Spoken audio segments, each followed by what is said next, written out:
ఇంట్లో ఎవడో పోయాడు, ఏడాది పాటు ఏం చేయదు. ఎక్కడి నుంచి వచ్చింది ఈ సామెత? 12 రోజులేనండి. 12 రోజులే, 13వ రోజు నుంచి మామూలుగా అన్ని యజ్ఞయాగాదులు కూడా చేసుకోవచ్చు.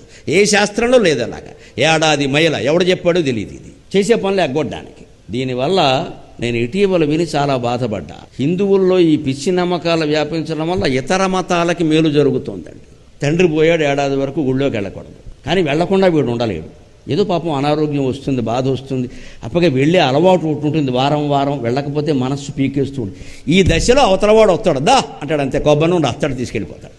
జరుగుతున్న భాగవతం చెబుతున్నాను నేను. మనం ఈ పిచ్చి నమ్మకాలు పెట్టుకుని పిచ్చి నియమాలు పెట్టుకోవడం వల్ల అవతల వాళ్ళు బాగుపడుతున్నాడు. మత మార్పిడి బ్రహ్మాండంగా జరుగుతుంది. ఏడాది పాటు వీడు గుళ్ళోకి వెళ్ళగానే అవతలకి వెడతాడు. ఆయన ఏమంటాడు, మాకు అవన్నీ నువ్వు వచ్చాయి అంటాడు, అంతే. అంచేత నేను బద్దలు కూడా చెబుతున్నా, మనకు కూడా అవన్నీ ఏమి లేవు, హాయిగా వెళ్ళండి గుళ్ళోకి.